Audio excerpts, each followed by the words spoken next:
Salutations, hello, hi, and welcome to Basic Public Speaking. I'm Christy Thomas. I'm the professor instructor for this course, and this is the weekly chat for week 2. Week 2 dates are February the 16th through the 20th. Just a reminder that on February 16th at ACTC is an observance of President's Day, so there is no classes that day. I will be uploading all the stuff for this week and opening, well, everything but the weekly announcement is up. So this will all be going Monday, but just a reminder, if you have any in-person classes, an observance at ACTC on Monday, there are no classes. Let's discuss lessons, what's due. So first things first is that you just finished round 1. Excellent. I plan to have that grade book updated by the end of the week, so just be on the lookout for that. This week, your lessons involve speech genres and informative speaking. So as we move forward, we're going to start diving deeper and building our stronger base of public speaking itself. So speech genres breaks down the various genres, and it not only discusses genres, but it discusses the evolution of from what Aristotle laid down. Remember, Aristotle is our granddaddy of public speaking. So he discussed the genres that, and the names of them.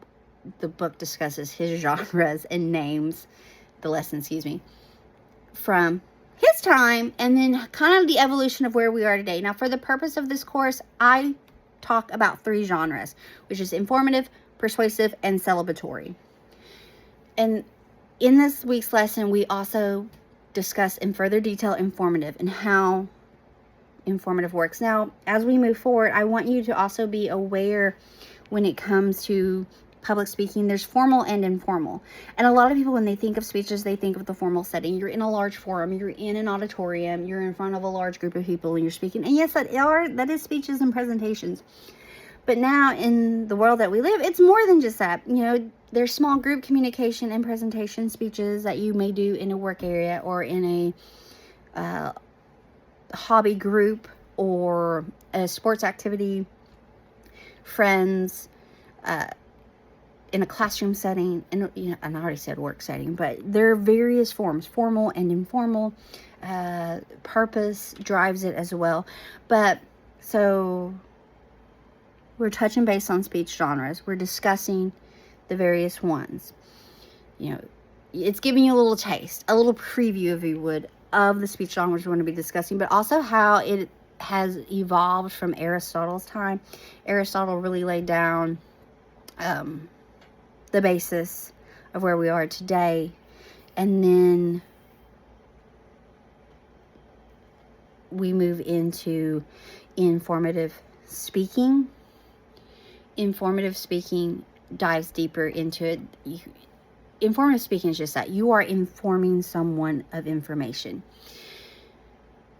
This could be just where to go, what to do, or a biography, how something works, how to create something, how to do something. All that falls under informative. In my mind, in my ideology, is that there are fine gray areas between the speech genres. So, especially with informative and persuasive, the gray line is persuasive requires an informative aspect of it because you're giving information, but the gray line is at the end of the speech. If you are trying to sway your audience to do something or believe something or fall within the topic that you are aligning, that's when you cross the line into persuasive, because persuasive, you're asking your audience to do something, whereas informative, you're just giving them the information to then build upon. And then the gray areas with informative and celebratory is that, you know, you're giving information and informative, but celebratory also, a lot of the speeches that fall under celebratory are informational driven, but the difference there is that you're setting a mood, you're coming together as a community, and you're reading the room and you're reading the vibe. So think of tribute speeches. You're giving information about someone, but really the tribute is of this person. So you are taking into account the essence and the mood of the room and the reason why you gather. You know, just keep that in mind. So that really breaks down the informative speaking and ways to get the information for informative speaking. So that's this week's lessons, is speech genres, informative speaking. Yay, hooray. Your first main speech is due at the end of this week, and it's due by Friday, February the 20th by 5 o'clock. This is a main speech 1. It's an introduction speech. The only thing due with this speech is a video of yourself delivering the speech. There are 5 speaking criteria I'm going to discuss real quick, but there is a speech module that has a Word document and a video chat of me with this description, and then a link to upload your video. For every speech in this course, you will upload a video of yourself delivering the speech. That is a requirement.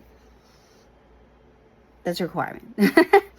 So the 5 criteria for this first main speech, and again, you're just introducing yourself. There is no time limit or minimum. Talk for how long or as little as you want. Would I love to hear you talk for a minute and a half? Absolutely. Will there be deductions if you do not? Absolutely not. So moving forward, first main point, introduce yourself. That's the name that would appear on my roster, and if you have a preferred name, include that as well. Great, grand, and wonderful. Second, introduce. This is future endeavors. So it could be the career trajectory you're on, or the path that you're taking, or the job that you want to have or going to school for. Or it could be if you have an institution that you're attending after ACTC, or where you're in school now, discuss where that is. Or you can discuss a dream job, a dream school, or just what would be cool to do forever, like as a career. You know, we all have different, or you can discuss all of the above. So, introduce yourself, future endeavors. Third point, discuss something commonly known. This is something everyone knows about you. Perhaps you've been in FFA your entire life. Boom.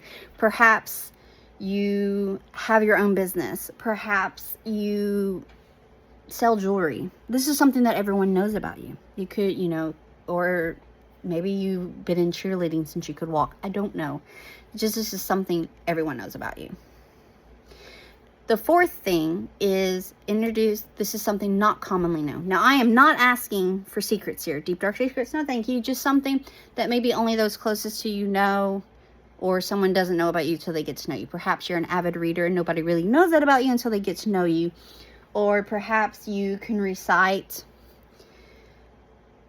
every Shakespeare sonnet, and no one knows that about you unless they get to know you. Or perhaps you are really into gardening, planting. Maybe you're a plant parent and nobody really knows about you unless they get to know you.